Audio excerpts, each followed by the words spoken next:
today and looking at where we were going to place some speed bumps. So I talked to Art again on that, and I met with DEC yesterday because we have a meeting in Alamo on the Three Tanks culvert. We have it with the chapter president and some other representatives. But we also met with the property owner concerning the San Antonio flood control project, in which we're going through some properties, and that's another intricate path of trying to get that project done. But within that thought was getting all the other stuff done, because in our policies and our ordinance, they're not called speed bumps because they're humps, which are far more extended and there's a philosophy behind that. And so I will be issuing a task order to DEC, and I told them I'll tell them which roads that we identified, and they'll decide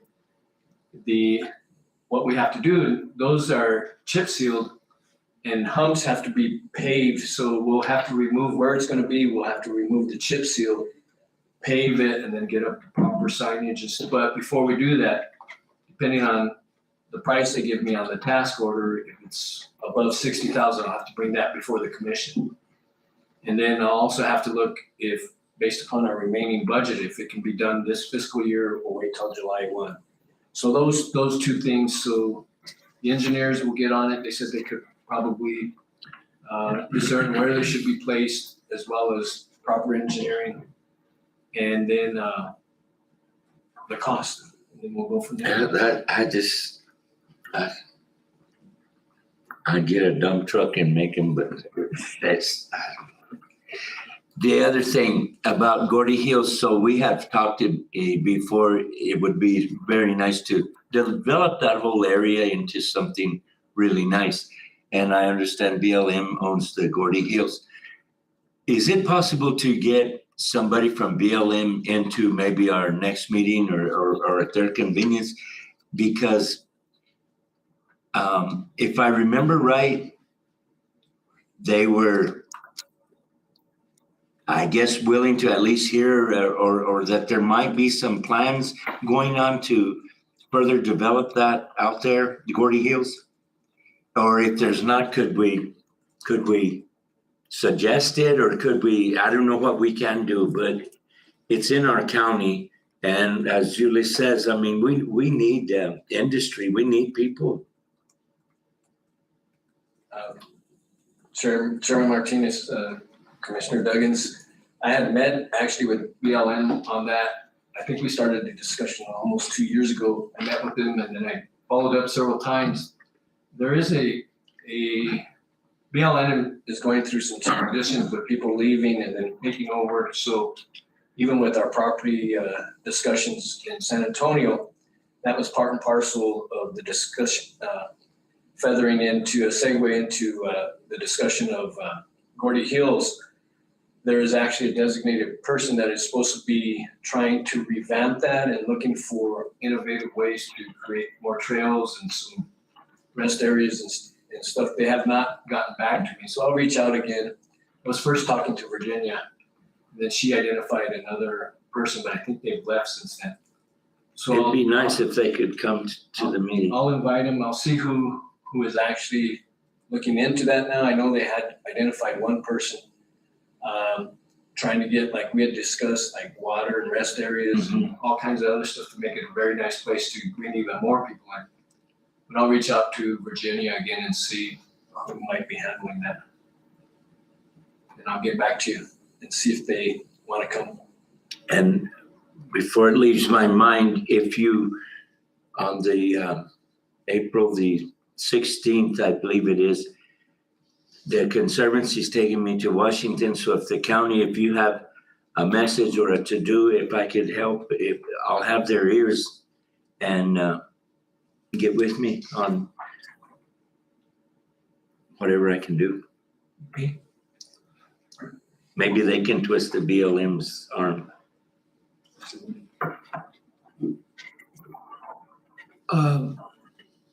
Any questions from Mark before we move on? I just have personnel, you're hiring your people to be able to start the work in Yeah, we May? interviewed yesterday. I told Mike about it on Monday. And, we got a good, one good prospect, so. And, we had three to come in for an interview, but only one showed up, so. We just, after, we found that they're gonna have to take a urine test and boom, go. Tell them you start at 6 in the morning, see how many. And your assistant, any prospects on that? Not that I know of, no. I told Mike that, till we find somebody that qualified, that I'll take over for a while. Yeah, that won't be no problem. Okay, because you're on the agenda on item O, so there's some more stuff that we'll discuss here. So, any questions from us, Arthur? Our loaders, I tell Mike, yesterday saying that, it's red tag, so it's not safe to be on that loader right now. So we're having the bucket worked on, get approved for iron.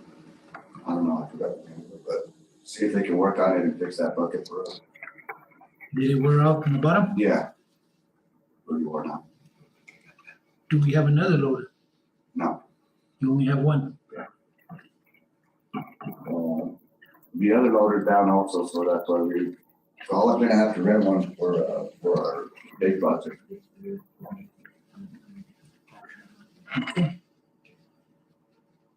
Thank you, Senor. Thank you. Do you have anything, Eddie? No, you come in. Come on, man. You don't have to if it's up to you, but No, we didn't put anything in, but I could just give you guys an update on what's going on. Morning, Chair Martinez, Commissioners, Manager Ox. Good news is, the vehicle that we got approved for will start being built next week. That's our transport van. So we got an email a couple of weeks ago saying that it's gonna be in the process of being built. So hopefully it should be around April and we should get our new transport vehicle. Other than that, our counts are low. I think today we're like at 61. We're still housing from out of county. I think we have about 14 or 15 out of county holds. So we're still bringing in that good revenue. As of, I believe last month, Captain Vega kind of did just a quick little summary on how much we're at with out of county. As of last month, we're a little over 250,000 bringing in revenue from out of county housing. That's with Valencia, Castro County, Sierra County. Just those three for now. It's pretty good. We're getting new hires. They're applying. So we're doing the whole process of bringing them in and stuff. So our numbers have increased. So that's a good thing. I'm just getting ready for the inspection today. So we'll see you guys this afternoon for our yearly inspection. And that's pretty much it, unless you guys have any questions for me. Mr. Chairman, Eddie, what do we charge? I forget. $75 a day. Were we not gonna adjust for inflation? Yeah, we're going to. Me and Manager Hawk sat down and talked along with Captain Vega. If you look at our surrounding counties, they're all pretty even, and they do have, on-site medical and stuff. So we felt that if I just kept it there, we'd be all right. But when it comes to municipal, we're doing the charging with that. So Manager Hawks and I have discussed that along with my captain as well. So we'll be getting some money back when it comes to the city. And we've already sent out I believe the first bill already, so we'll be getting some. The city of Socorro? Yes, sir. How are they gonna run that by again? So these individuals that are getting picked up on municipal warrants are being held. Right. They're not being charged. They won't be in charge for quite some time. So we went back pocket, per County Manager Hawks for last year, and I think, I don't know the exact number, what the exact number is there, Captain Leo? A little over 12,000, and they agreed to pay backdated to July 1st. They said they couldn't do anything from the previous fiscal year. Is that a new revenue? Is that been going on? No, Chair Martinez, Commissioner Duggins, and so no, that's been a law forever. An unpaid law? Well, it's been a while, but sometimes the city weren't as active in picking up municipal warrants. But when that activity picked up, when we started seeing and/or arresting people and charging them with municipal violations, and I brought it to their attention that this was happening, and the outgoing judge had issued a lot of warrants. I brought it to that we're seeing an uptick in the bookings on municipal charges, and they weren't state charges, and so under the law, we had to charge them, and we do have an agreement actually for that. That's a similar agreement we have with the ambulance and the fines on some of their citations that goes to help fund the detention center costs. So sort of a give and take. This is actually when they do that, and it's not state charges, they are under the law, under statute, required to be billed and to pay. And it's always been that way, but we used to just eat it because it was not as active as it has been. So that's, well, we started seeing the uptick, and obviously we have maintenance costs and taking care of those detainees, and so we sent the bill. And in retrospect, and then I didn't know that the city said, well, we're not gonna worry about all the other bills, we're just gonna pay from July. So, but that's okay with me. I mean, we had been eating those costs before and adjusting the money coming out of general fund for operations, but we're maintaining the law and the agreement. Another question. Ratio of women officers compared to male? More than half, You have more female? yeah, more females than males. Really? And before, back, years ago, it was, we're desperate for a female to come in and excited to see a female when they applied. Now there's probably 3 females on each shift and 1 male on each shift. So they outnumber us for sure. That's a good thing, though. They're doing a good job, I guess. Yeah. Good. The last question I have, I heard that the city the natural gas, the rates were really high. Did that affect you guys? Did the bill I go up? believe so, yes, sir. Go ahead. Thank you, Chairman Martinez, Eddie. The county, as many other residents have seen, I'm gonna say at least, I'm probably close to a 200% increase. Yeah, I mean, conservative, and I live out in the county where propane has gone up probably 800%.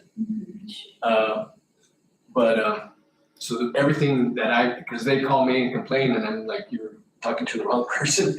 But from everything I've been told, it's a tremendous uptick. And I've seen your bill, for sure, at the very least, it's doubled.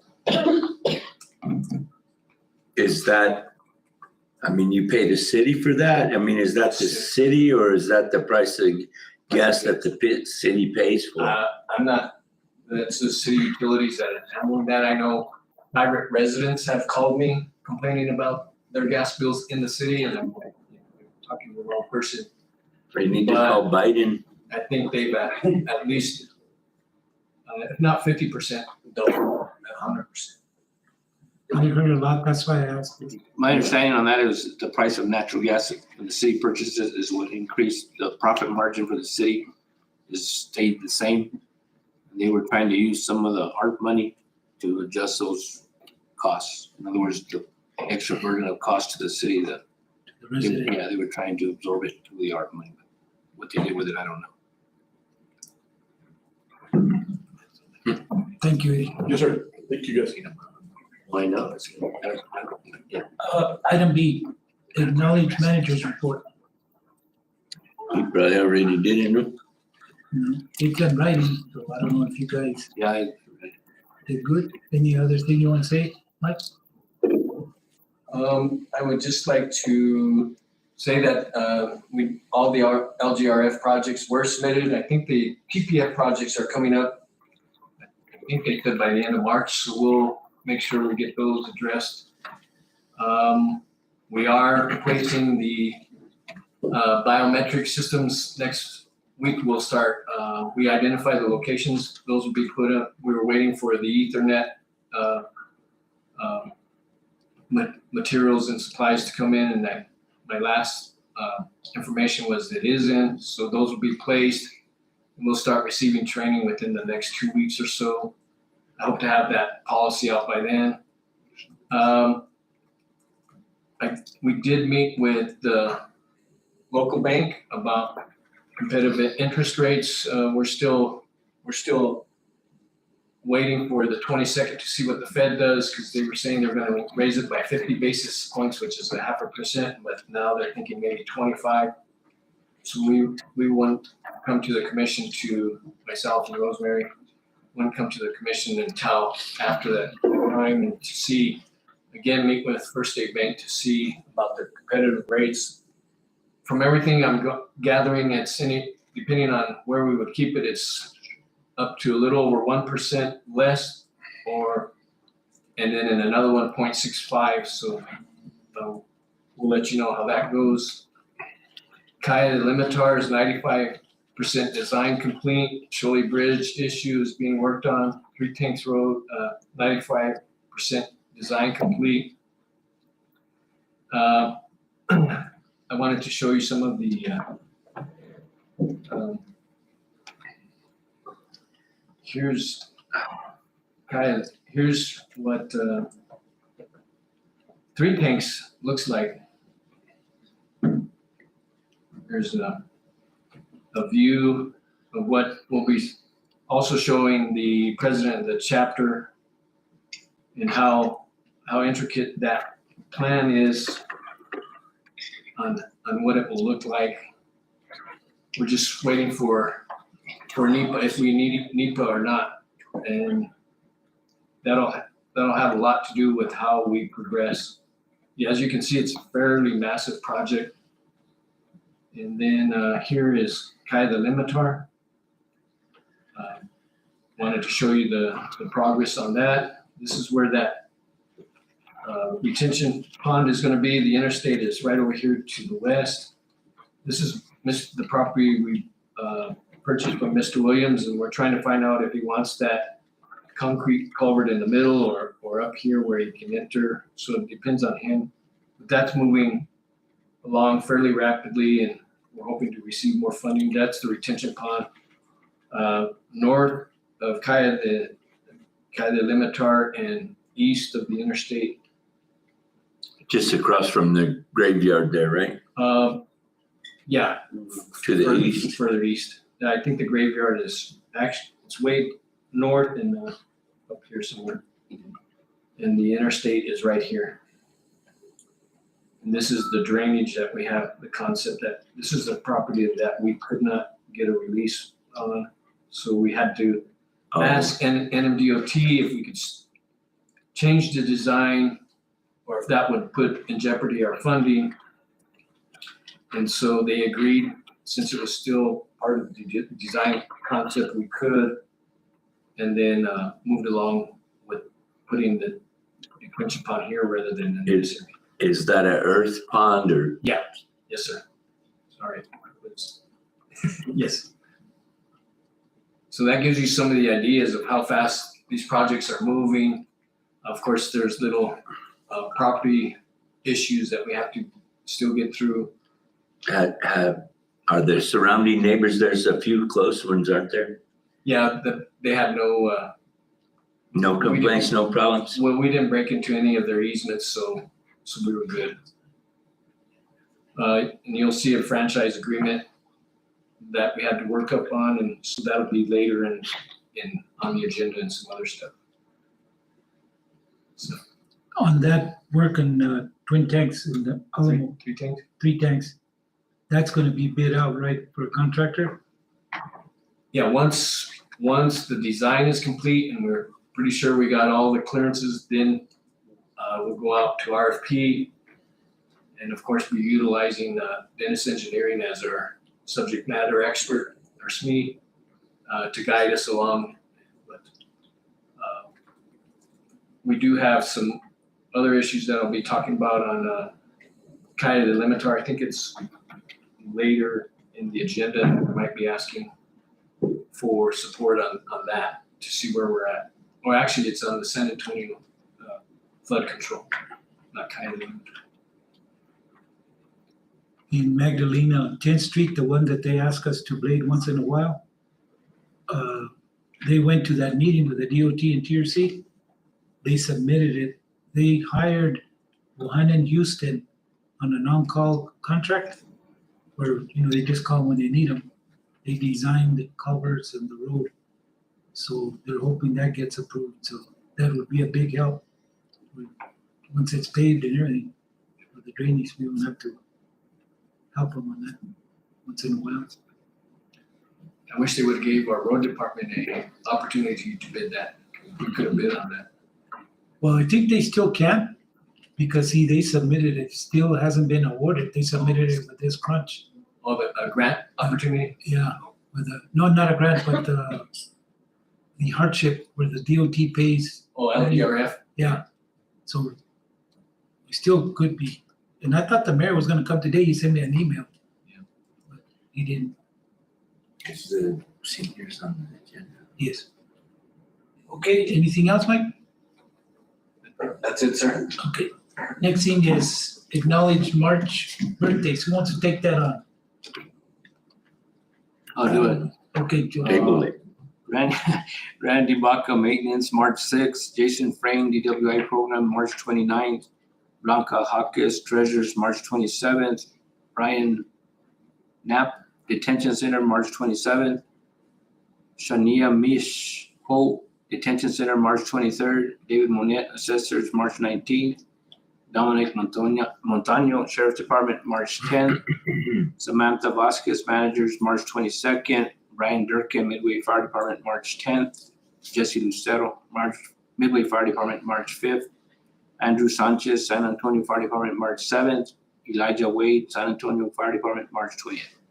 Happy birthday to all those. Acknowledge commissioners report. Joe, do you have anything?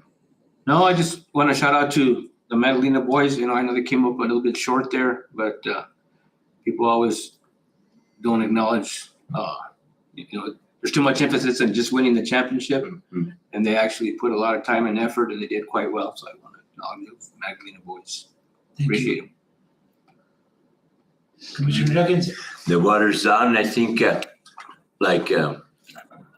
Saturday, probably people can start irrigating in this district. It's a little late, but I'm gonna hammer them a little on that, but it's running and the snowpack is well over 100%. Our problem is still we don't have any storage, and until their dam gets revamped, they're working on it. They're saying 27, but I bet you would make it again. We'd probably have enough flow in the river to take us into July. In July, then monsoons hopefully will pull us through again. And as far as the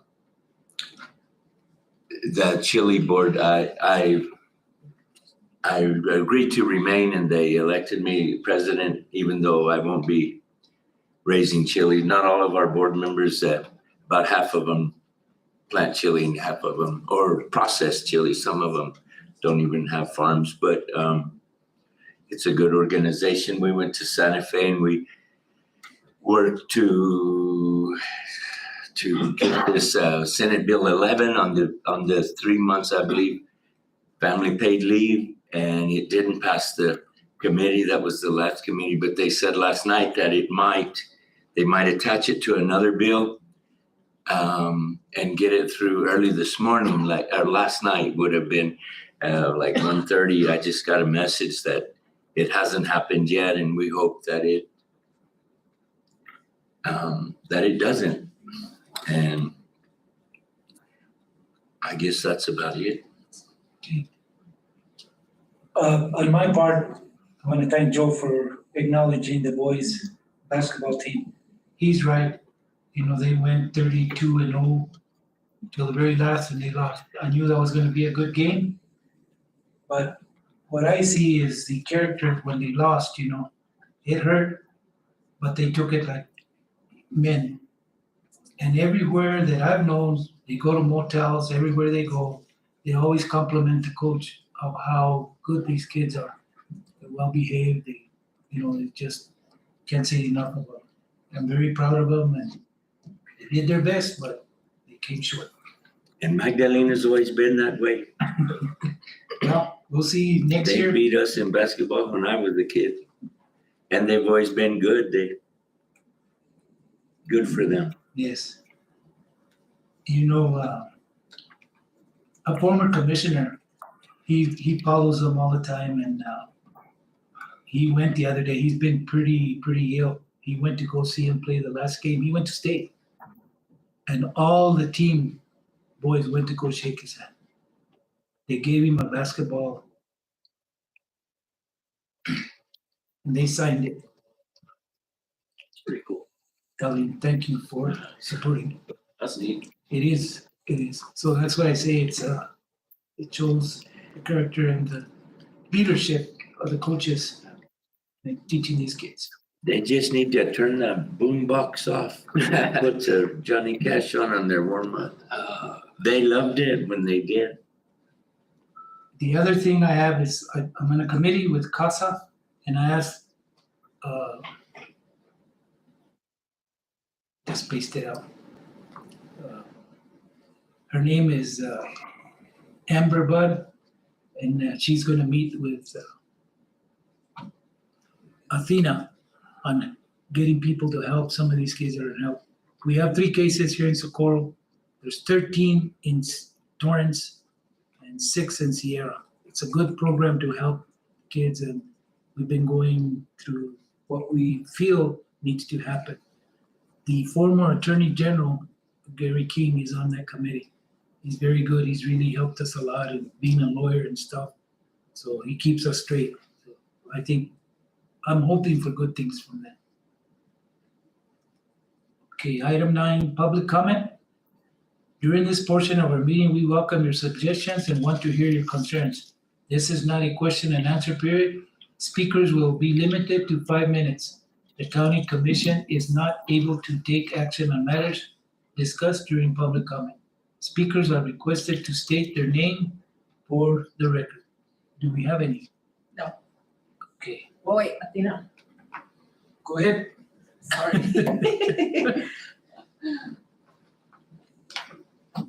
My name is Athena Gasumas and I'm from the Socorro County Community Alternatives Program.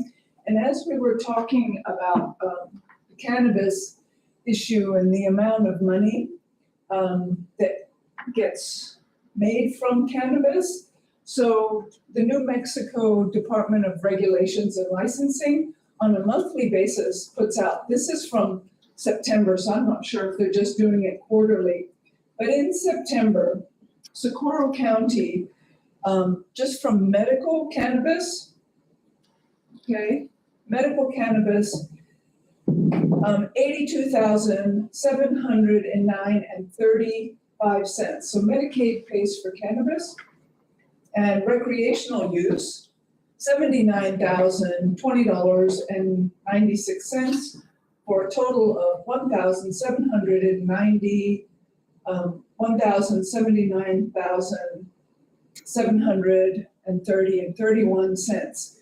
And I can tell you it's probably double that since that was 8 months ago or so.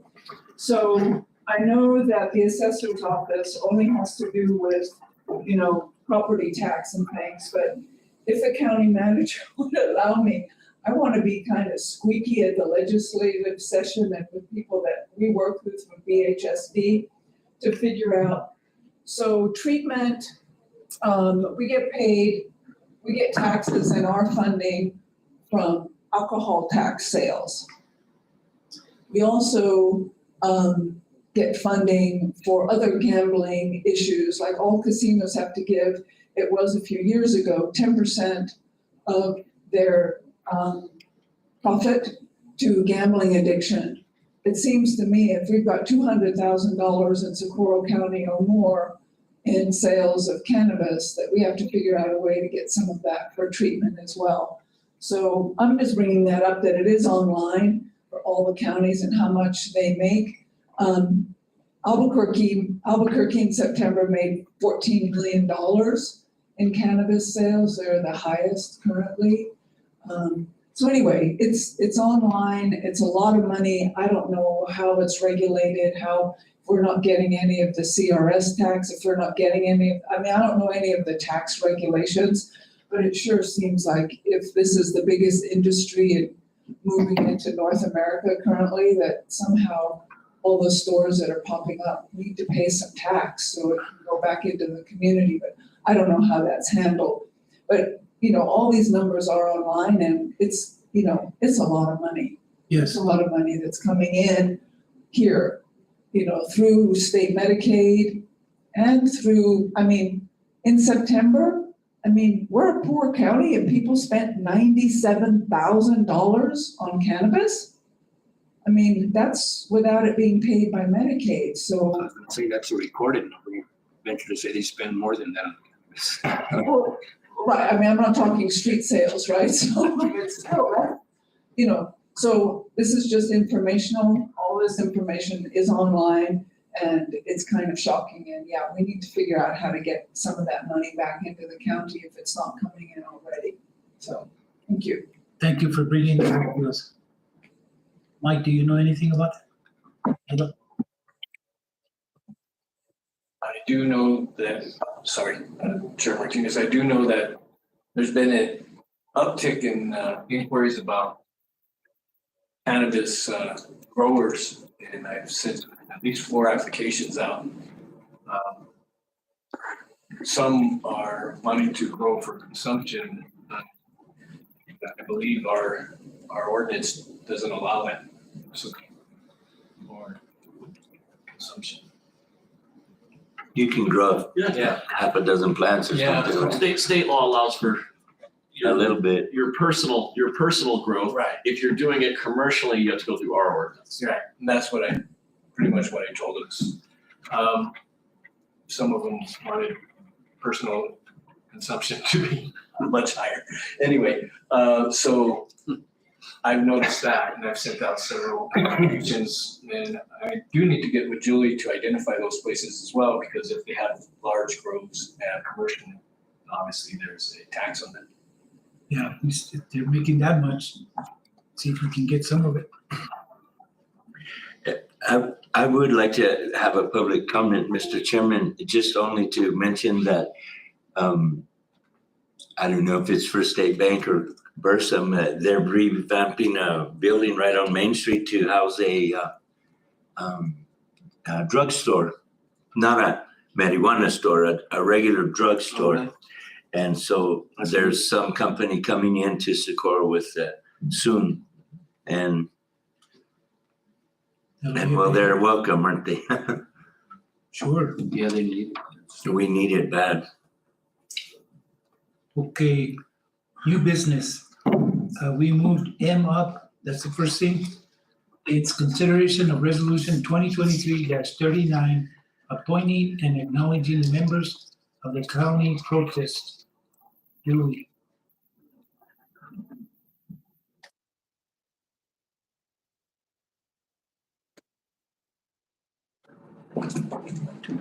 Commissioner Martinez, this is just something that you guys have to approve our members that we select to sit on the protest board. And I think they serve like a 2-year contract. We kind of picked, actually, we've been using the same names forever. When we have a protest and it goes to hearing, these guys will come down along with property tax and sit on the board and decide whether they get their protest passed or not. So far, we've been lucky, we haven't had to actually go to a hearing. Our chief appraiser pretty much has good values, I guess, that we have it early. We've got a lot of we get a lot of protests. We get anywhere from 50 to about 80 a year, but we haven't had any go to protest board. But this just is something that you guys approve their names. Okay, for the record, do you have the names? What are the names? I have them.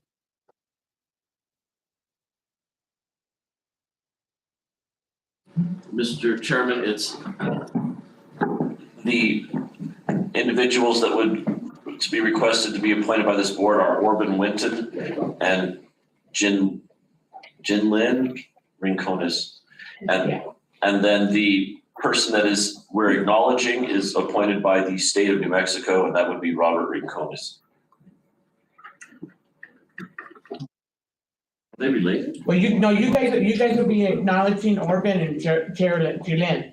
And then, Robert is the, Appointed by the state. no, he is, what do you call it? Alternate Alternate, there you go. He's the alternate. for Jalen. The state has their own, they have their own board. You guys are just doing these two. So let's say Orban can't make it, then Robert would be in this place, or if Geraldine can't make it. We try to get like someone like, we got like Orban's an appraiser and Geraldine is a realtor.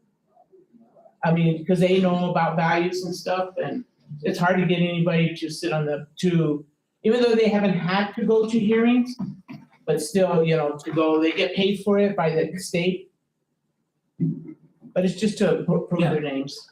I approve. Hearing the recommendation from our assessor, and she needs approval. I need a motion to approve those names and resolution 2023-39, appointing them as members of the county protest board. I'll make that motion. Motion by Commissioner Gonzalez. I will second the motion. Where do you go? Men's room, Oh, men's room. business. We'll have to wait a few minutes for the vote. And then they'll be on the board till the next year. They go 2 years and then they start to redo it again. 2 years. Yeah.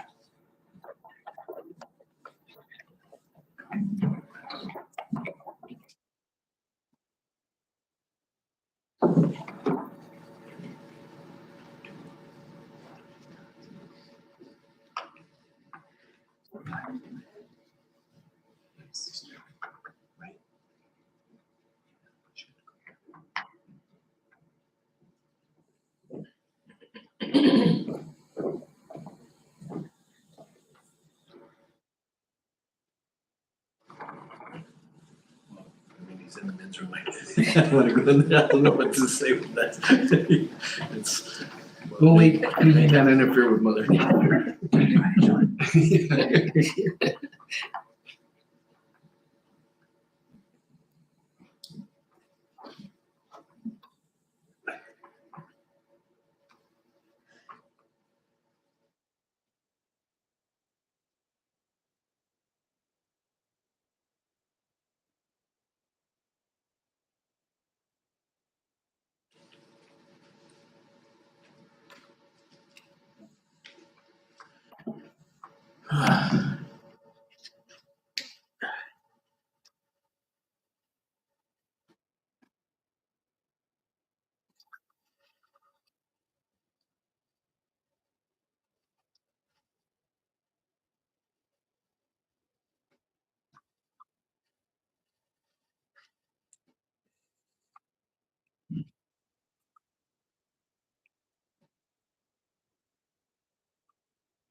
That's a funny name for a Chinese restaurant.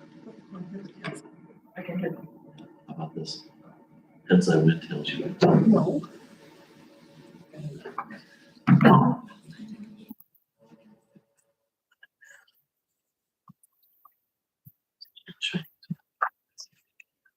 I don't usually. Time is everything there, yeah.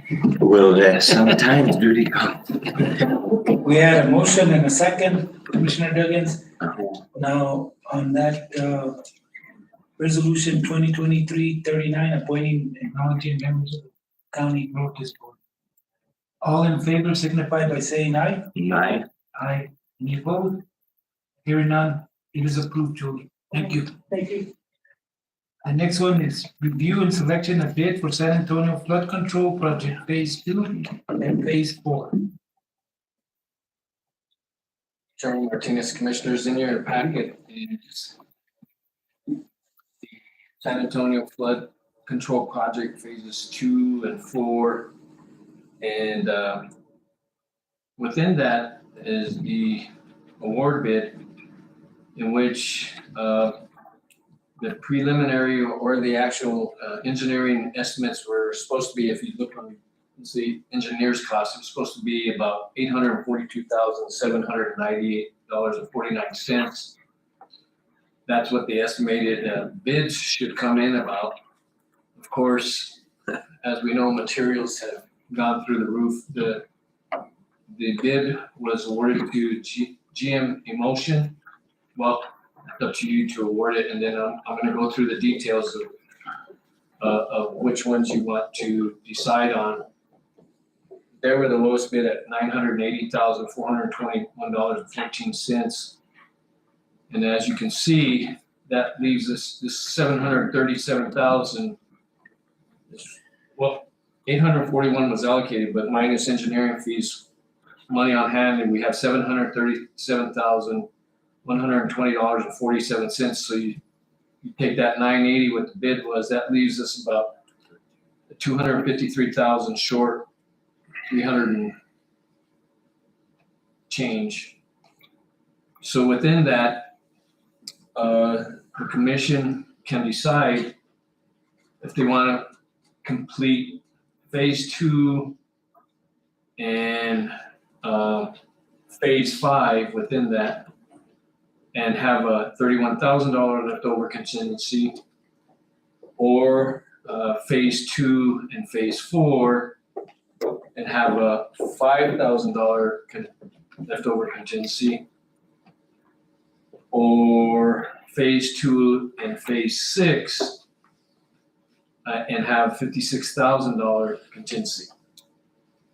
So that's your option. This one that is highlighted in dark offers the most to get done in the all 7 phases, but still leaves us from addressing what needs to be done in these identified phases of the bid, leaves us $253,000 short. So the commission can decide on those 3 options, and or decide to, if you want to use LTCF funds that we received, make up the difference of $259,000, and then get those phases that were identified within this entire bid done. So those, you actually have 4 options. The most advantageous that gets the most work done is this one, and highlight $731,796.17, but as you can see, does not cover some of the other phases, Phase 5 or Phase 6, and it utilizes most of the funds, and or chipping in about $250,000 and getting all of those phases done with the bid included from LTCF funds. What is your recommendation, Manager? I would Do it all. do it all. Yeah. Where's the LTCI? What's that gonna be used for now presently if we take it? So that money is, and we're expecting the second tranche, which is 3.6 Oh. million. And that's general funds that is presently earning interest for us. Okay, that's okay. That's where those That- funds are. That was, okay. Yeah. No, I was gonna ask, do we have any other funds, but you're explaining. Yeah. Yeah, I'd say do it all, you know, just, Okay, we have the money, so. So I make the motion that we do it all. And I'll second the motion that we do it all. motion by Commissioner Duggins to do it all, as described by our manager, and second by Commissioner Gonzalez. All in favor signify, say again? I just wanted to say, just for clarification, so all would be $980,421.14. For the record. And they get all those phases identified in bid.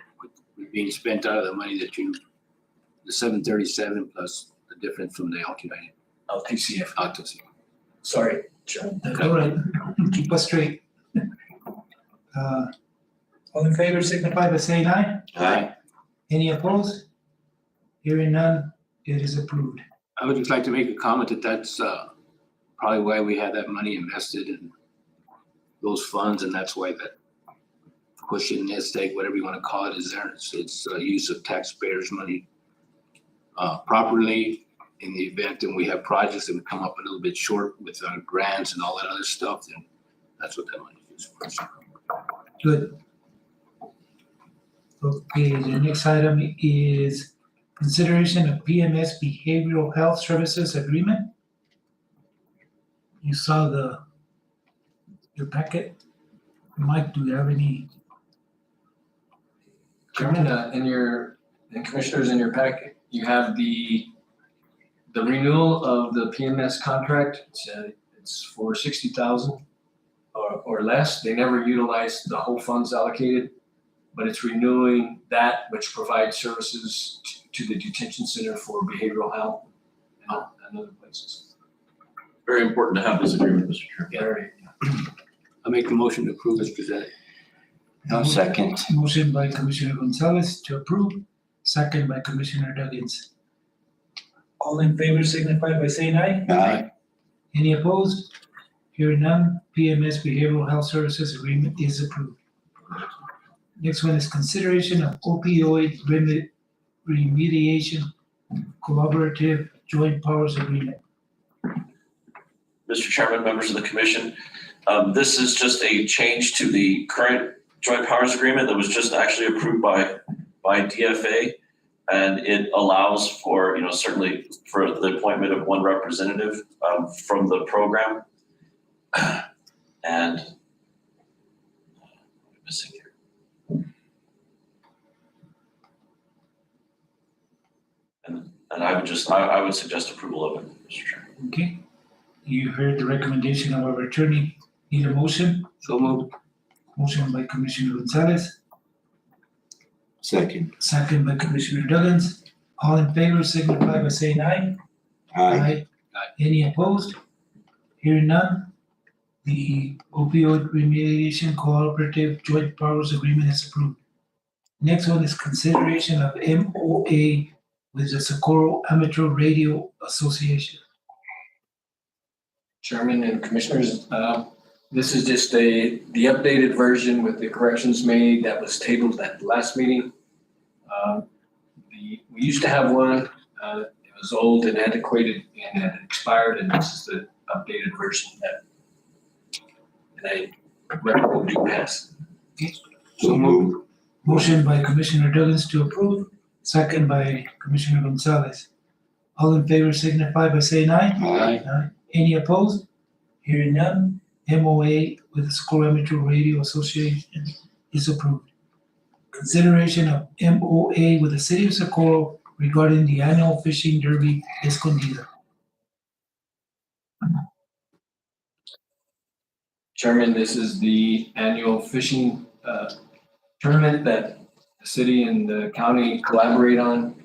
And we're recommending a due pass to make sure we have everything in place to fit with Game and Fish and the agreement between the city and the county. Do you know the date, Mike? It's in April. It might be on first week.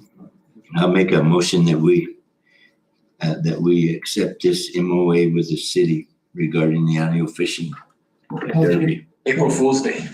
April 1st? Yeah, April 1st. Okay. I'll second that. Motion by Commissioner Duggins to approve, second by Commissioner Gonzalez. All in favor signify by saying aye. Aye. Any opposed? Hearing none. The MOA with the city of Socorro for the annual fishing derby in Escondida is approved. The next one is consideration of mutual aid agreement between well, I'd like to combine F, G, and H. It's the same thing. Yeah. Consideration of mutual agreement between Hop Canyon Volunteer Fire Department and the Village of Magdalena. Considering mutual agreement between Midway Volunteer Fire Department and the Village of Magdalena.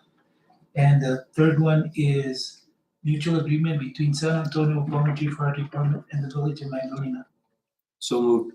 Second. Motion by Commissioner Gonzalez to approve, second by Commissioner Duggins. All in favor signify by saying aye. Aye. Any opposed? Hearing none, all of them are approved. The next one is consideration of appointment of board member and alternate to opioid remediation cooperative. Mr. Chairman, members of the commission, this is the amendment to the JPA that you just approved. What we need is hopefully we need a member and hopefully an alternate to do the program. It's actually this is fairly critical at this time because we are going to have quite a bit of money coming in, which of course is administered by, the fiscal agent will be Valencia County for this independent group.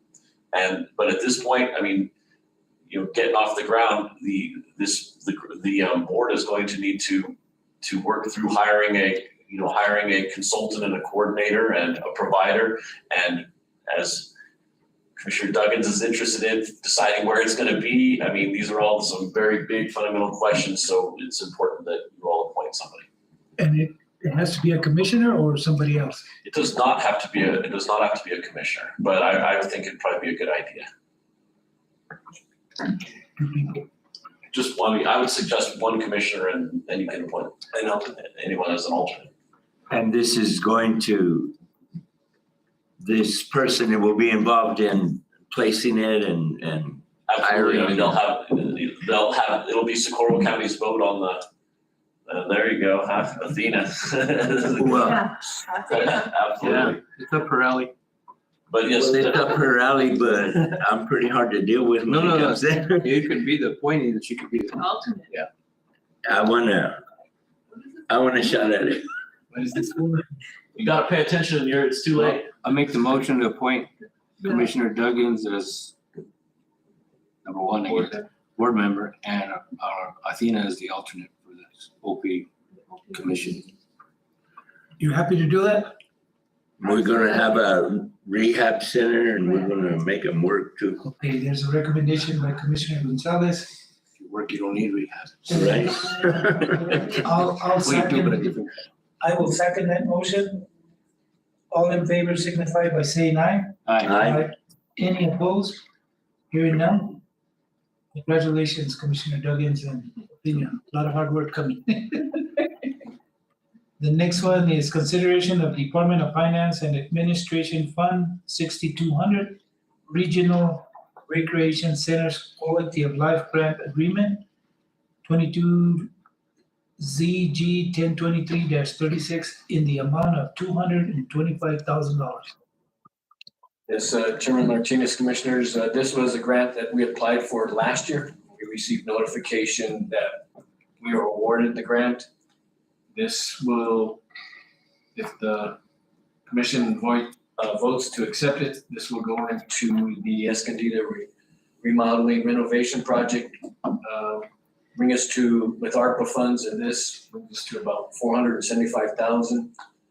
We already have received an aeration bid, and we're gonna move on fairly quickly. And the architects are finishing up their bid for the renditions that they're supposed to submit to the commission. But with all that said, I would recommend to accept the agreement.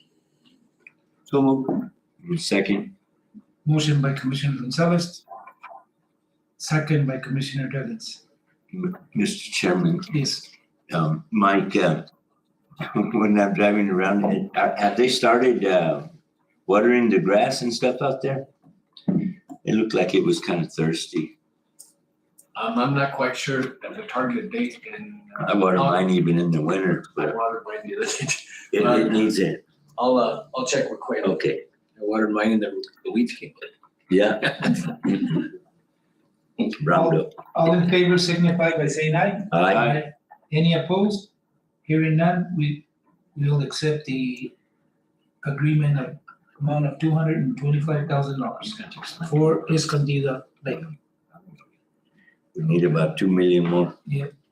Next one is consideration of TDS Metrocom franchise agreement. Thank you, Chairman Martinez, Commissioners.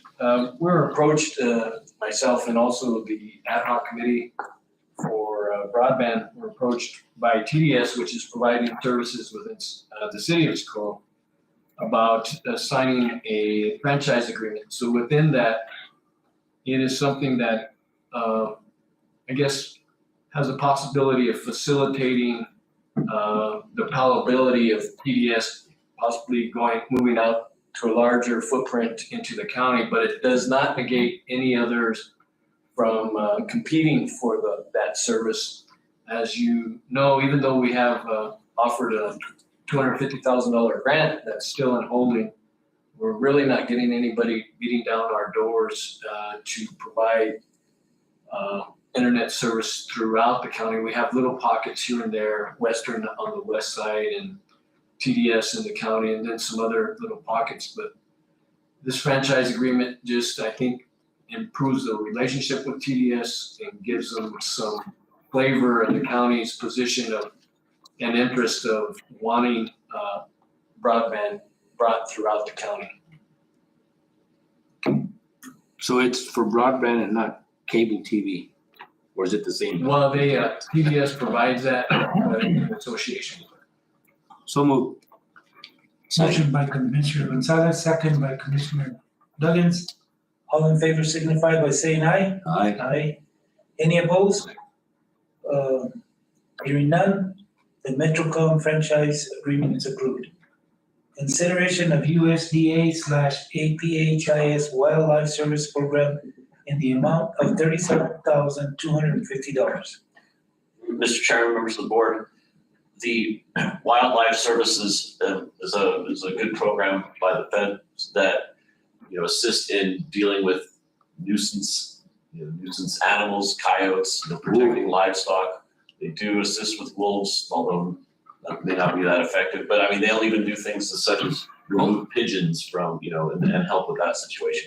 This is generally to help our livestock producers and inhabitants. The county can also utilize the services, but I think it's a positive program. Gophers, Go for it, Yeah. absolutely. On the golf course. but on farmland, right? Not on the golf.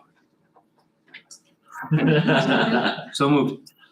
Motion by Commissioner Gonzalez, second by Commissioner Duggins. All in favor signify by saying aye. Aye. Any opposed? Hearing none, the amount of $37,250 is approved for this type of service. Mike, I had sent an email when I got the email from the individual that requested this money. I don't know how the commission feels, but the guy that's responsible for our area, I asked if he could come and do a presentation to the board and to the committee here of what he's doing for this year and what he's projected to do. That way, if the public wants to ask him questions, that way they know who he is and how to contact him.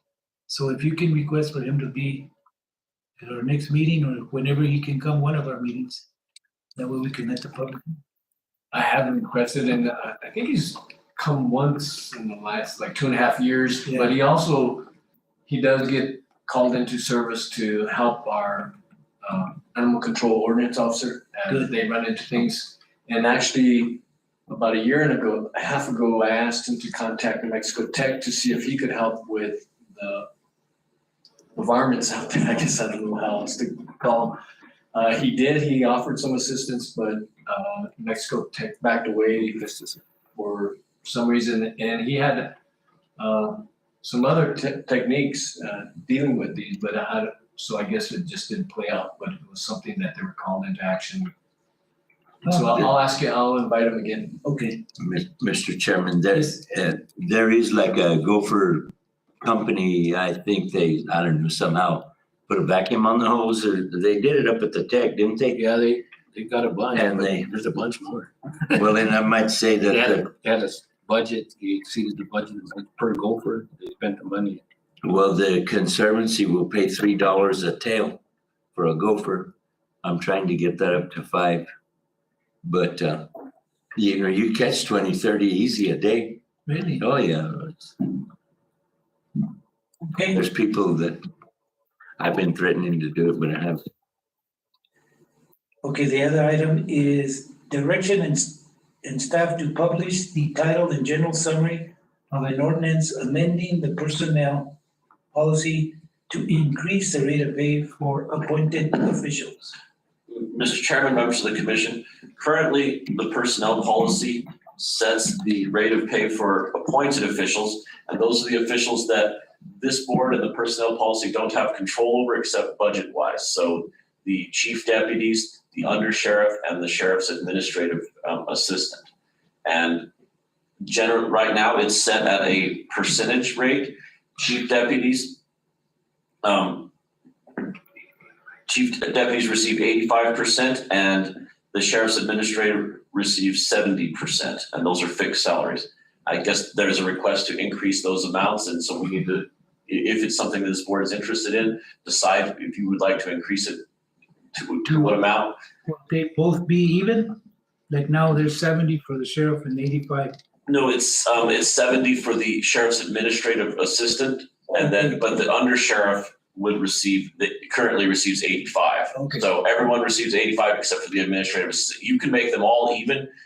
Theoretically, you could make one more than the other, but currently that's what it's at. So I don't know if there's a recommendation from staff.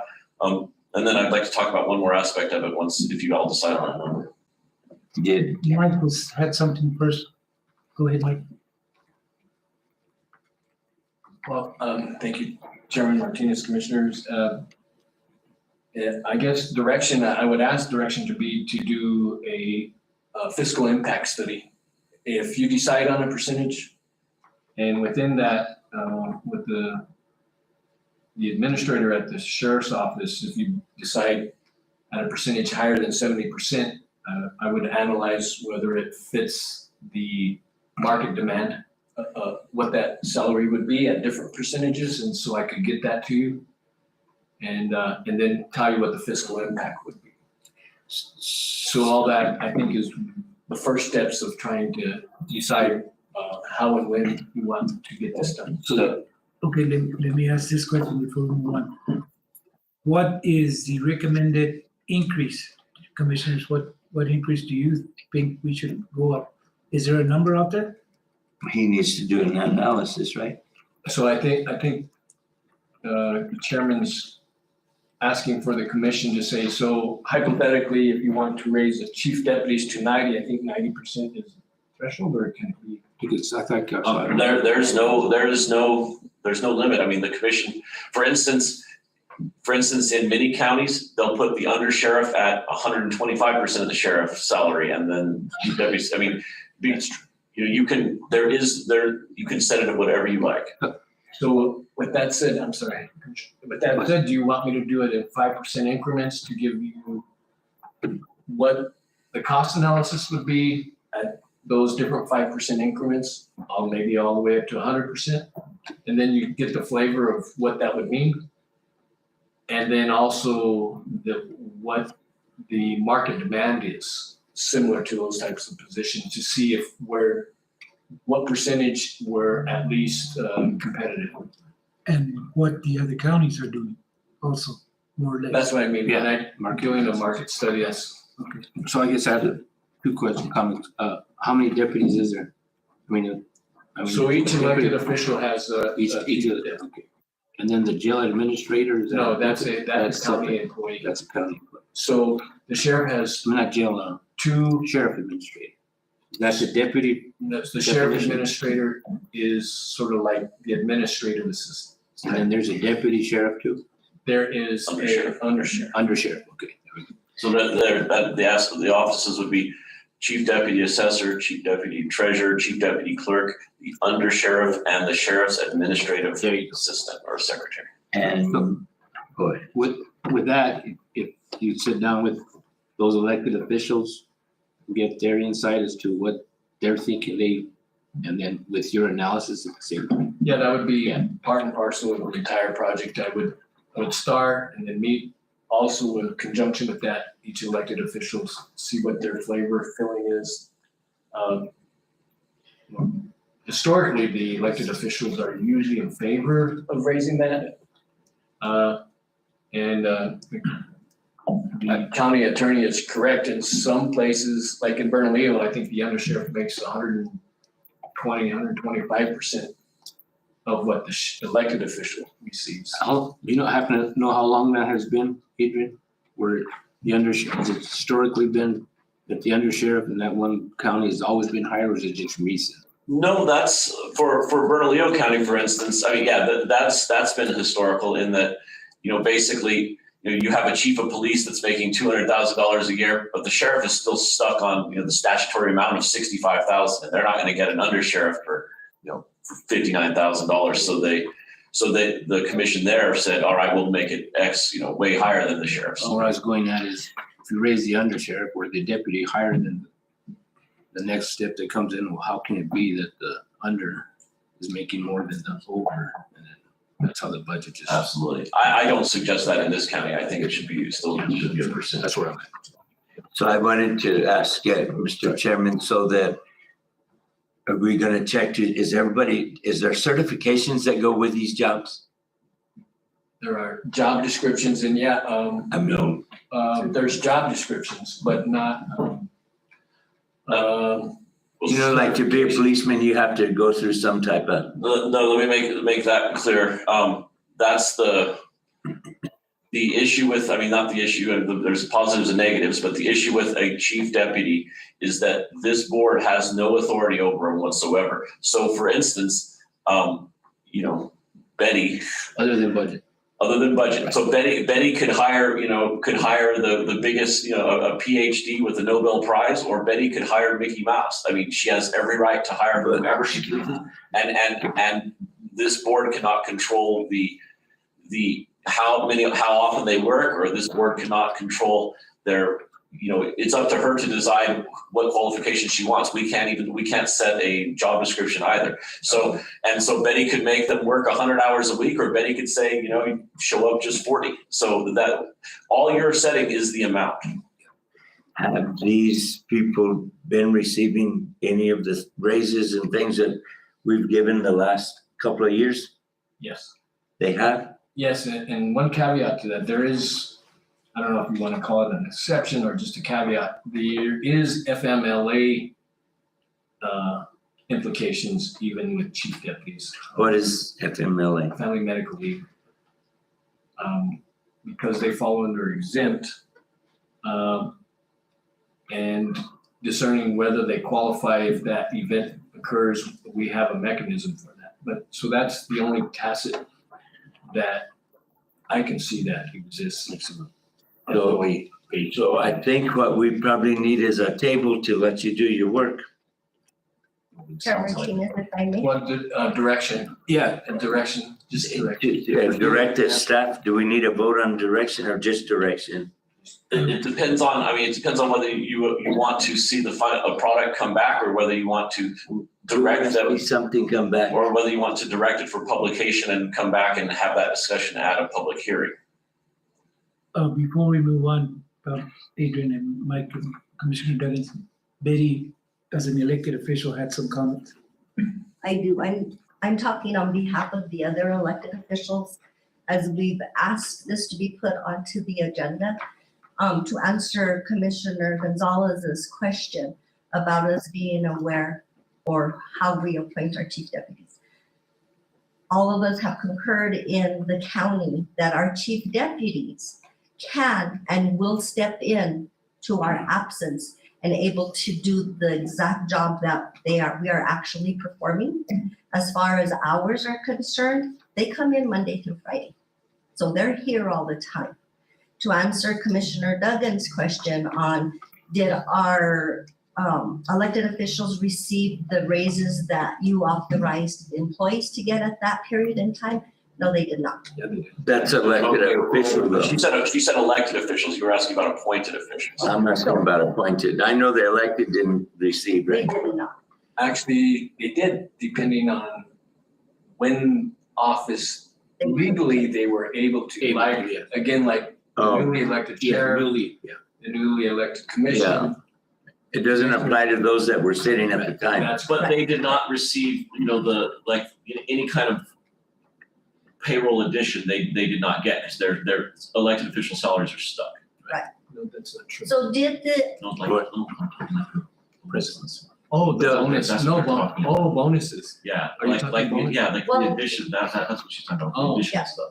like even like the bonuses or anything elected officials did not. Oh, But whenever chief deputies, when all the other employees got the raise that they currently got, our appointed officials did not. They stayed all at what they were at. I guess I don't understand it. The present elected officials did not get a raise, but the position did get an increase for the, Yes, the next so income. Julie's office and the sheriff's department did get their raise. So let's say, in 2024, my term is up. Michelle will be running for the county clerk's seat. She were to win and take my position, then she Yes. would go up to what Julie is making. Yeah. I will come back as her chief deputy, so that's why elected officials are asking too. I don't know how far back it's been in this administration that chief deputies have gotten 85%. So we're asking the board to consider to raise the the chief deputies to the 90%. 90%. to the 90. Okay, So the only part I don't understand about direction is if we just do it or if we do it and have a public hearing. It's set in the ordinance, Commissioner, so in order to change this, you would have to amend the ordinance, so you'd have to direct that the ordinance be published and that ordinance would have to come back and have a public hearing. That's the only way to change this provision. to change it, to raise it. Correct. But Mr. Chairman, I'm still confused of Yes. Then you. who got what, the raises. I don't know what. Okay, let me just, we're talking two different things here really quick. So, two different things. So, remember, the elected officials are set at a flat rate. Right, So they only get an increase if the new one the coming, new one comes in. right. So, but that's all they can get. They cannot receive any bonuses, or ARPA funds, all that kind of Right. stuff. On the other hand, the appointed officials can receive those other additional types of funds like the ARPA and things So, like but that. have they been receiving them? Yes. The under sheriff or the under surveyor or whatever, the deputy, have they been receiving these things that, yes, when we put the compensation package, those who were eligible received it. And like Madam Clerk was talking about, if somebody is elected, that they would be at Julie's, but there's a definite possibility that they could even be higher depending on when the compensation package tied to the evaluations, if the commission decides, well, we want everybody to go up 1 or 2%. So the new elected official could actually be higher at 1 or 2% if you have that. So I understand what she's saying, but so that's how it plays. So everything that was lawfully allowable was put into play. So I think the chain of events would be direct me to do the analysis study so you have clear idea of what the fiscal impact would be at different percentage points. That way you can, with that information, then you can decide, okay, then let's go out to a public hearing and we want it at this percentage for each of those chief deputies. Mr. Chairman, I'm still not quite with you. So these raises that we just went through, that you did your analysis and some got $10, some got 10 cents, whatever it was, the deputies were included in that? So if you remember the color chart, the elected officials and chief deputies were included only if a new elected official was coming into office, like, Oh. you check the budget, the new commissioners actually make more than the. Yeah, I'm upset about that. And then, No, but I know how it is. So you're saying when, No, but then if let's say a new clerk comes in, then then the that deputy amount will is- go? that amount is earmarked, Oh. for that elected official, and the amount is earmarked for that chief deputy at 85%. Okay, so if the deputy gets, say, 85% of what the elected official gets, but the elected official was sitting when we did this, so they don't get it. The new elected official will get it. The new elected official. And they'll come in at a higher rate, therefore the deputy would go up with them. Well, that's kind of the way the ball rolls, no? Yeah. I don't know. I'm not interested in it. I am. So I think the motion would be to direct staff to publish the ordinance for public hearing and for the manager to come back with a cost, Yes. with a study so that you all can make a decision at that public hearing on where you want to go with it. It'll be a month at least. No, It'll be a month because we have So do we to, need to table this or how do we do it? no, just the motion direction to staff to publish the I'll ordinance. make a motion And to bring direct the staff to publish for an open meeting or what? For a public hearing so the Public commission hearing. can decide on numbers based on Mike's evaluation. I'll second that. Motion by Commissioner Duggins, second by Commissioner Gonzalez. All in favor signify by saying aye. Aye. Any opposed? Okay, The next one is discussion and direction of staff regarding analysis of needs in the road department for personnel and equipment. I had asked Mike to put this on the agenda because, we have been going back and forth, not being able to hire people, our projects are coming up. How are we gonna handle those? Because there's deadlines to finish them. And to get qualified people to do those jobs, you need them on board ahead of time so they can be trained to be able to do it. On the equipment, we just heard Art say a while ago, he has 2 loaders and they're both down. That's a key piece of equipment to be able to do it. I don't know if he's presented you, Mike, with any needs and equipment. We're losing our senior center, so hopefully we should have a little money and then next year more money. So I'm thinking we need to look at that and see where we go from there. What are we gonna do, if anything, as a commission? And to be able to staff that department. I know you've mentioned it before, Mike, in some of the meetings that you thought that they needed to be staffed with more people to be able to do the job. Because that's one of the departments that I get calls on, this road, this, that, and that. So with the amount of crew that they have and the amount of miles they have to maintain, there's no way they can do it. There's no way, they're just hit and miss. So it's something to start looking at and see, and it's the wishes of the commission. So what do you have anything on that, Mike, that you want to say on that one? Actually, I do, as far as funds being available, because of us moving out of the senior center program, we're actually already over 300,000 spent of our anticipated 450 or 500. So, and then we just recently got hit up by the sheriff's office for some heavy duty expenses on the radios. So we do have This year fiscally, and then there's been some issues within the road department where we've had to expend some funds. I was totally taken aback when he said both loaders were down. I had no knowledge of that. And so I'm kind of amiss as why you didn't, when one went down, you didn't get it fixed right away. I'll have to talk to Art about that. I'm not quite sure. But I've always said that our road department is understaffed, even based off past historical markers. So I do agree that we should start the conversation. Within that, as you know, even with the increased compensation, we've been advertising several positions at the road department, and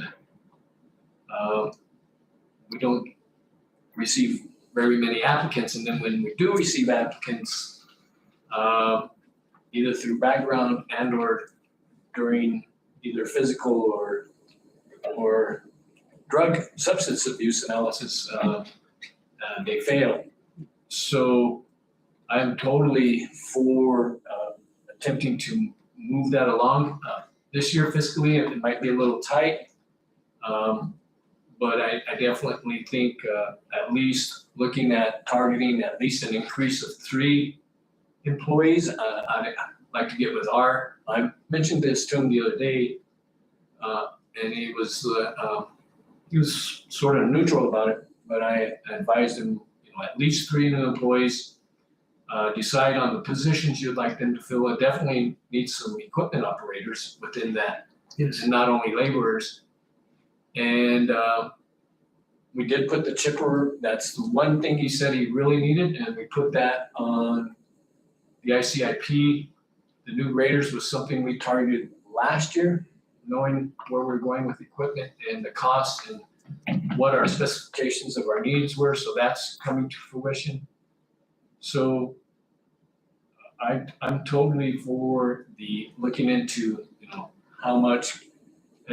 Just to give you an example, just off the top of my head, 3 employees will run the county, depending on benefits, on average, and depending on the position, you can look at between 180 to 225,000 for 3 new employees. And then equipment-wise, those are things we can put on ICIP as well, but as far as targeting other things as well, we can see what the costs are and then take that into account as well. And as we know, we're looking at huge increases in our utilities at our venues throughout the county. Say they've gone up at least 100%. So when we're looking at savings by getting out of one program, a lot of that savings is being eaten up by the dramatic increase in some of the utilities. So it'll be something that fiscally we definitely want to do, but we want to be just in what we're doing. So any direction you want to provide me, I've already been moving on, but I can move more diligently, have some recommendations by, May or so, May or June, and see when we want to put it into play. And the only reason I put it there, Mike, is just so we could start the conversation. I'm not saying we need to hire right away, but it's something we need to look at because it's going to be an issue, especially if some of our senior employees that have been here a long time and start retiring. Once those guys leave, you've got to have somebody to come back up and train it.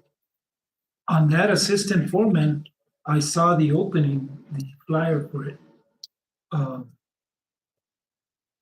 This is just me speaking. I think for that position, also, he would be like the inspector of the equipment. Because, in other words, they're supposed to be doing a preventive maintenance every day. But that inspector, at 6 months, he would come back and inspect all the equipment to make sure that all of that is getting done and that it's being, I know that's a responsibility of the supervisor, but when you have a second set of eyes, it kind of helps.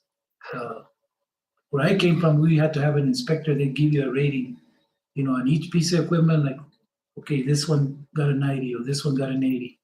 And if you scored real low, what does that tell higher management? That you are not servicing your equipment correctly or keeping it up, So, Chairman, go ahead. I appreciate you saying that because actually we're looking into a software program countywide. I'm still waiting to hear from the road department. We asked them because they have a software program that every time you gas up, it ties into the software program, communicates, and it even identifies notifying administration when the next oil change is due, when the next tire rotation is due, all those types of things. And the road department actually has that program, but I don't know if, haven't been able to see if they actually put that into play. The new program software that we're looking at facilities and utilizing for all the other fleets throughout the county actually does that, actually sends out, notifies people saying you're due for an oil change. You're due for, and within that, it tracks the life cycle of parts for that vehicle and everything. So all that comes to the attention rather than a sticky note somewhere saying, well, I gotta tell so he needs new tires. So that we're hoping to put that into play, and I agree that that person within the road department, that would definitely be one of the job characteristics. We don't, when we advertise either online or in the paper, I think we even put it out in the paper again, right? We don't do because of cost and room, we don't put the entire job characteristics, but I'll make sure that is in there and move on that. Mr. Chairman, Yes, I agree with that. What you're saying, we need a much, robust road department, in my opinion. But we have given, we're just asked again for more money. And the sheriff needs money for his radios. I'm not saying I'm with you on the road department, but where does it stop? And we're living on the interest on the money. I still say the money's best spent within the community. I'll never win that argument here, but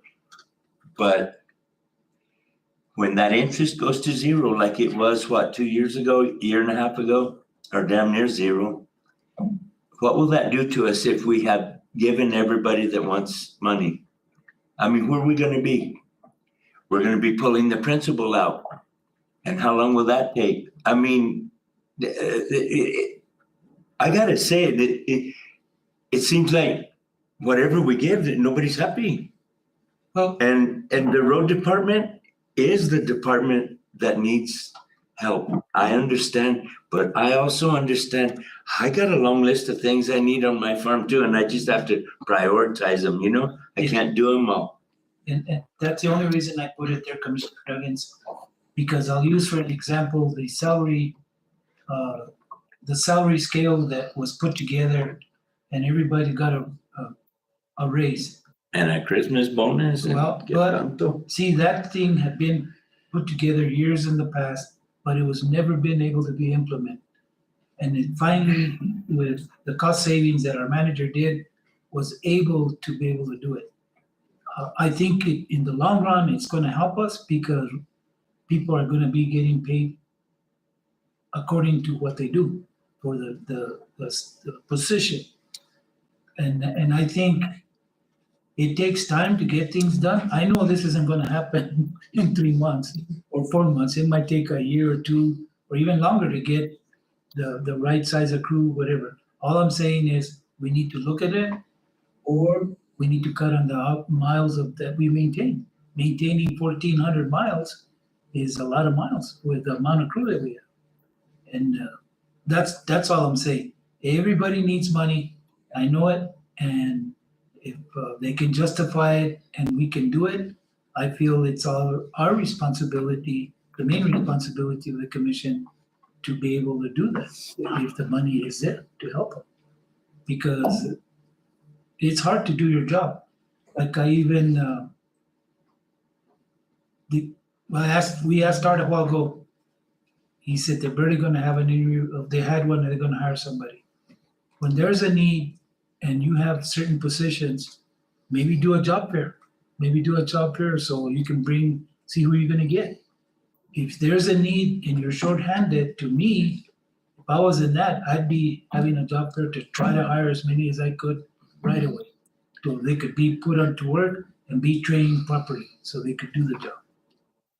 I know this is not gonna happen, but it's just there. And I think we give Mike direction to see what he can spare. I know that he's gotta help the sheriff, he's gotta help.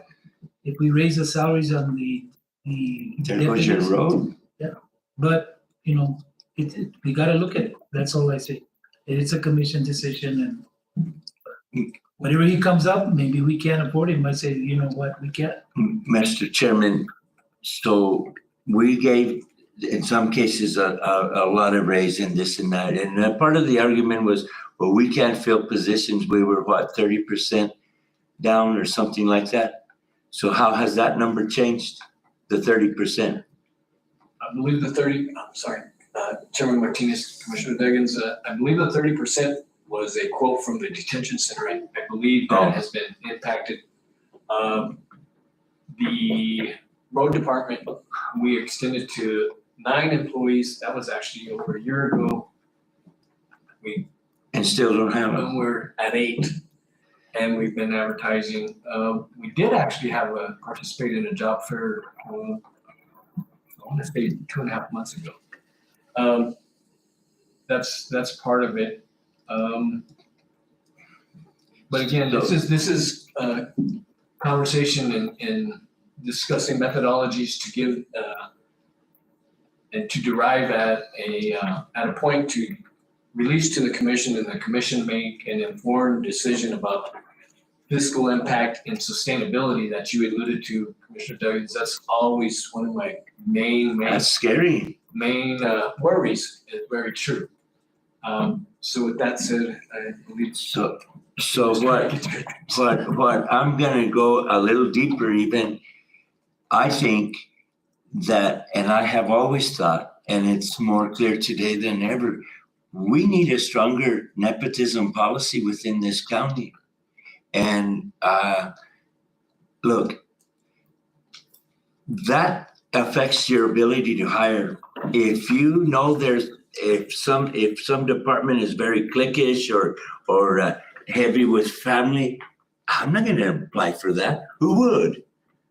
Nobody but the clique and the family, right? And so I think that's a good deal of the problem, and I'd like to see that on an agenda pretty soon. Okay, And Athena has been patiently waiting. Commissioners, Chair, and County Manager, I was just going to say that in all the 4 grants that I've been writing for, they've all asked, what kind of re-entry job opportunities are we developing within our county? So I was given approval to do one with Puerto Seguro to begin job training for, just to ensure that the recidivism rate of what we're doing at the detention center goes down. Now, I know that this will have some hoops, but a lot of the people at the detention center have so much great experience in their life, but yes, with wrong decisions with that. But if at some point we can say that if I can pay and figure out how to do training for CDL, heavy equipment operator, work on getting some of the guys and gals at the detention center ready for potential opportunity to apply for one of these jobs, especially with the road department, because they're not necessarily in anybody's house, they're not doing anything, but they have this kind of experience. If that's something that I can put in our grants, that means that we will also get additional funding for the training necessary.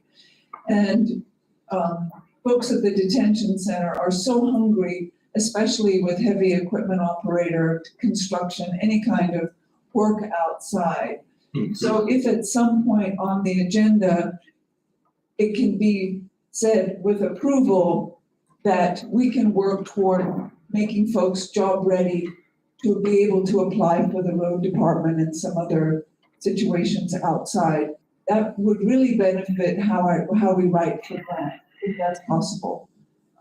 So anyway, I know you can't comment on anything because this is an aside, but this is something that is been asked of us in the grants continually, and the road department always comes up.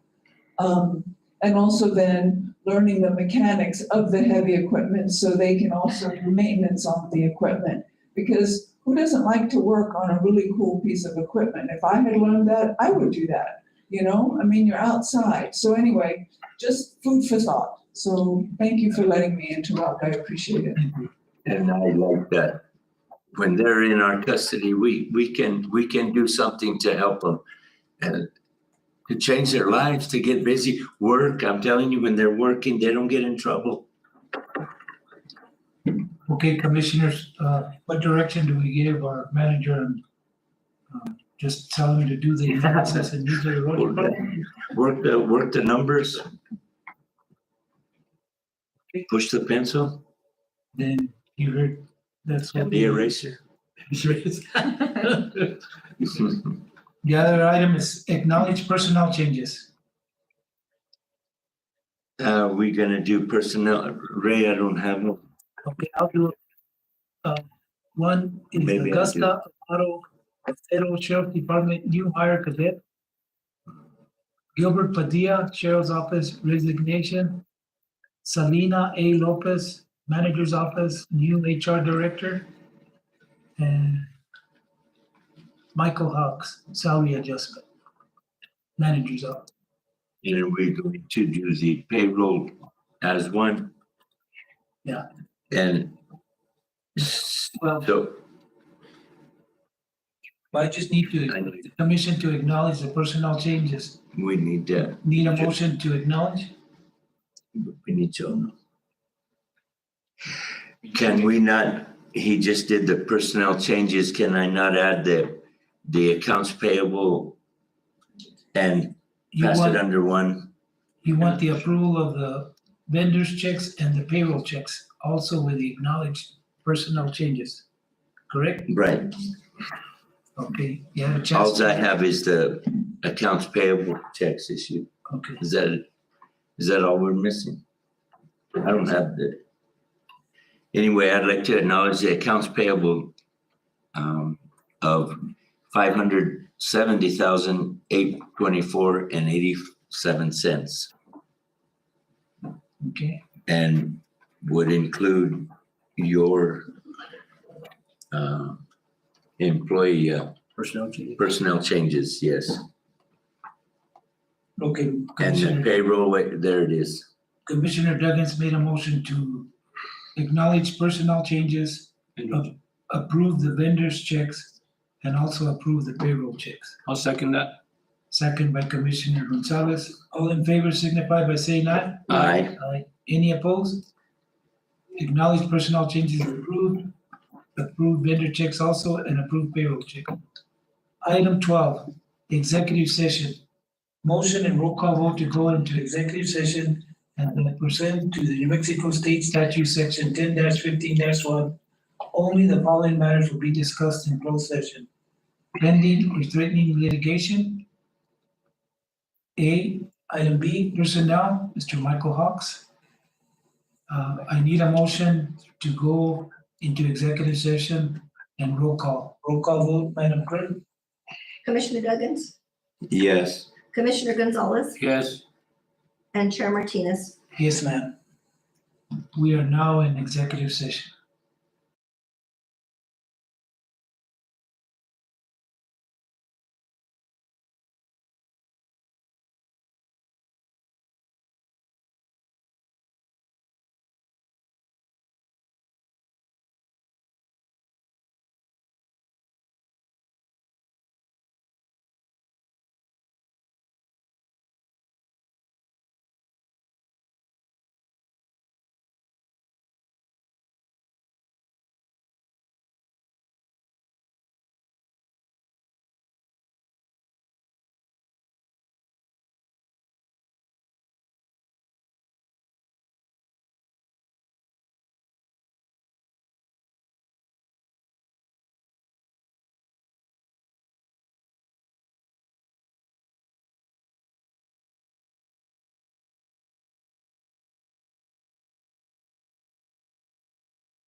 I'll leave it to work on. Good to go. I'm good. The dress cut mine. Okay, motion and vote to be in regular session. So moved. Second, Roll call vote.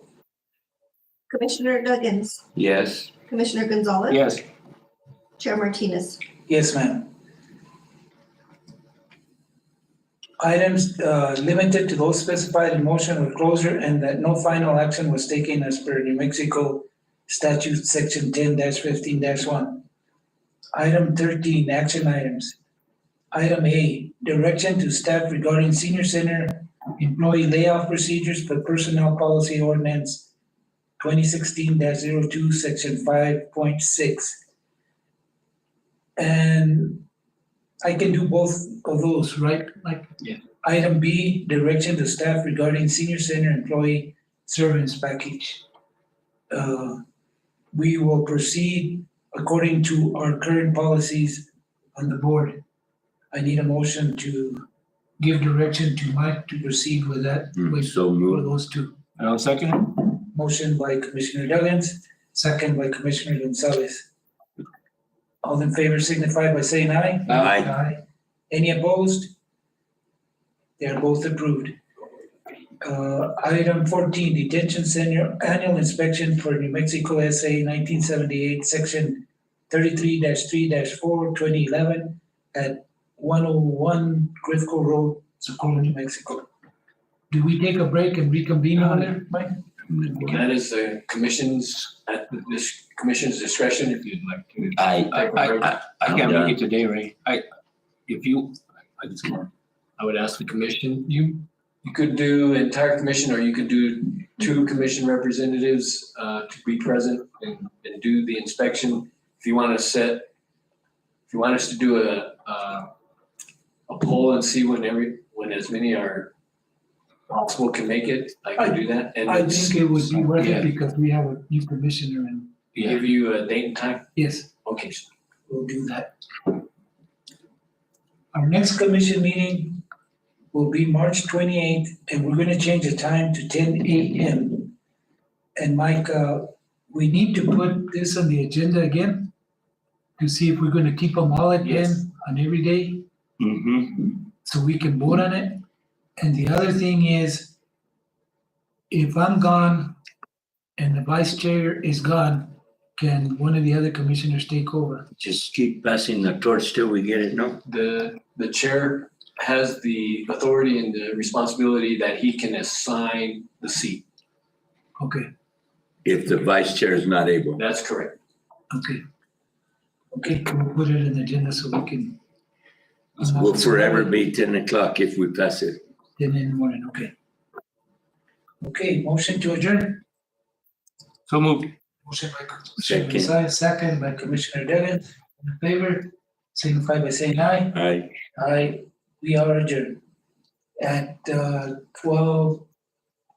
24.